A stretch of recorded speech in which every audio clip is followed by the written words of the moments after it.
नौजवानों के साथ आप सोचेंगे कि हम गाड़ी पर आक्रमण करेंगे। मान लीजिए शीशा टूट गया होता तो चुनाव होंगे तो डॉक्टर साहब मैं आपको अपनी ताकत दिखा दूंगा। ये इसको राजनीतिक लड़ाई कहते हैं। कल रात जो हुआ वो बहुत दुखी करने वाला था कि हम शासन में आएंगे तो धारा 370 और 35A बहाल कर देंगे। मुस्लिम बहुल सीट से चुनाव जीतने के लिए मुस्लिम लीग से समझौता कर लिया, लेकिन रात को घेर करके नौजवानों के साथ आप सोचेंगे कि हम गाड़ी पर आक्रमण करेंगे। मान लीजिए शीशा टूट गया होता तो इस राजस्थान में रहते हुए आज के बाद मेरे जीवन पर अगर किंचित मात्र भी खतरा आता है तो मैं उसके लिए सिर्फ और सिर्फ सचिन पायलट को जिम्मेदार मानूंगा। लोकतांत्रिक तरीके से लड़ें, सैद्धांतिक तरीके से लड़ें, राजनीतिक रूप से हम लोगों को परास्त करें। दोबारा अगर इस प्रकार की गतिविधि हुई तो हमारे भारतीय जनता पार्टी के कार्यकर्ताओं के भी धैर्य की सीमा है। और मैंने तो अभी कुछ कहा ही नहीं है। जब मैं कहना शुरू करूंगा तो बड़ी समस्या पैदा हो जाएगी, क्योंकि तब मैं ये परिभाषित करूंगा कि वो स्पेंट फोर्स है क्यों। मैंने कहा इस बात को कि सचिन पायलट जी का कोई समय होता था, वो समय खत्म हो गया। अब राजस्थान में भाजपा का समय है। सचिन पायलट एक स्पेंट फोर्स है। राजनीति में अपनी विरोधी ताकतों को हम कमजोर नहीं बताएंगे तो दारा सिंह पहलवान बताएंगे। एक सच्चाई है। अगर आपको यह आपकी राजनीतिक सच्चाई दिखाई जा रही है तो इतना नाराज होने की जरूरत क्या है। निंदक नियरे राखिए पावन कुटी छवाए। मैंने आपकी आलोचना की है, मुझे धन्यवाद दीजिए और कहिए कि हाँ 4 साल बाद या 4 महीने बाद या 4 दिन बाद जब वो चुनाव होंगे तो डॉक्टर साहब मैं आपको अपनी ताकत दिखा दूंगा। ये इसको राजनीतिक लड़ाई कहते हैं। तो पुतला आप मेरा जला रहे हैं या अपना जला रहे हैं, या आप अपने ऊपर विचार करिए। मुझे इससे क्या अंतर पड़ने वाला है। इस देश का लोकतंत्र आपको राजनीतिक रूप से लड़ाई लड़ने का अधिकार देता है और मेरे खिलाफ भी लड़ाई लड़ने का अधिकार देता है। वहां तक तो चलता है, लेकिन रात को घेर करके नौजवानों के साथ आप सोचेंगे कि हम गाड़ी पर आक्रमण करेंगे। मान लीजिए शीशा टूट गया होता तो मैंने बहुत गर्व के साथ कहा, राजस्थान महाराणा प्रताप के साहस, राणा सांगा के शौर्य, महाराणा सूरजमल के संघर्ष, पन्नाधाई के त्याग, मीरा के समर्पण, इन्हीं चीज़ों के लिए पहचाना जाता है। पूरे देश में राजस्थान की एक अलग छवि है। पूरी तरह राष्ट्रवादी, पूरी तरह ईमानदार और पूरी तरह सैद्धांतिक जीने वाले लोग जो होते हैं वो राजस्थानी होते हैं।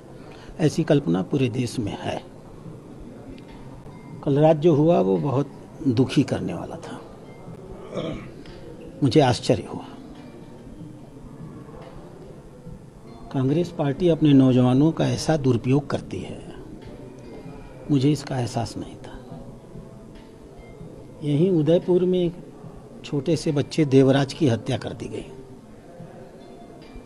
चाकू घोप घोप करके।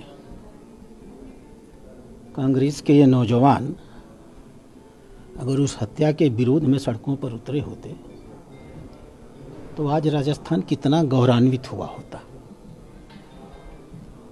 कांग्रेस के नेता राहुल गांधी ने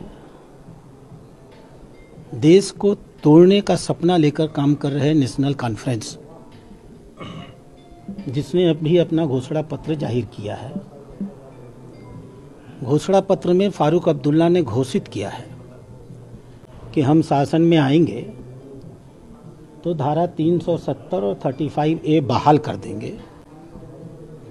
2 प्रधान 2 निशान 2 विधान का संविधान फिर लागू कर देंगे। कश्मीर को 1953 के पहले की स्थिति पर पहुंचा देंगे। और कांग्रेस का नेता राहुल गांधी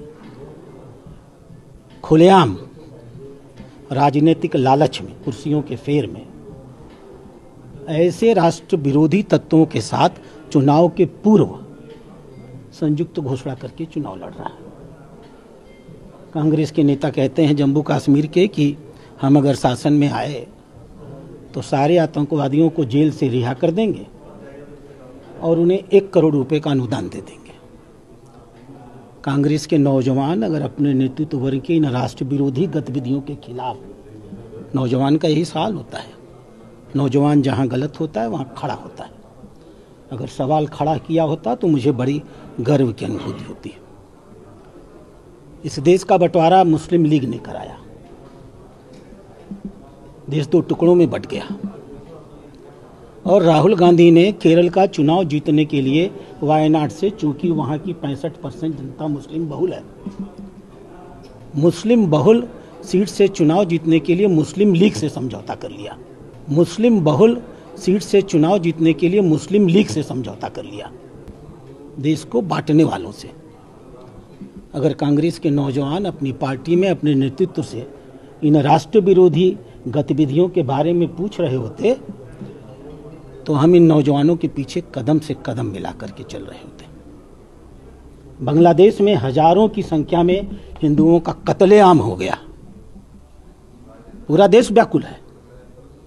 नहीं व्याकुल है तो कांग्रेस और कांग्रेस के कार्यकर्ता, नौजवान अगर सड़कों पर आए होते और एक बार भी बांग्लादेश के हिंदुओं के लिए खड़े हो गए होते तो यह देश अपने आप को आज गौरवान्वित महसूस कर रहा होता। मैं पूछना चाहता हूं माननीय सचिन पायलट से भी, चलो आपको बुरा लगा कि मैंने ये कह दिया, आप सबके पास वो रिकॉर्डिंग होगी, मैं चाहूंगा कि इस बाइट के साथ वो रिकॉर्डिंग भी दिखाइए कि मैंने कहा क्या था। हाँ, मैंने कहा है, मैंने कहा इस बात को कि सचिन पायलट जी का कोई समय होता था, वो समय खत्म हो गया, अब राजस्थान में भाजपा का समय है। सचिन पायलट एक स्पेंट फोर्स है। राजनीति में अपनी विरोधी ताकतों को हम कमजोर नहीं बताएंगे तो दारा सिंह पहलवान बताएंगे। इसमें कोई गाली थी, कोई अभद्र भाषा थी, कोई अपमानजनक टिप्पणी थी?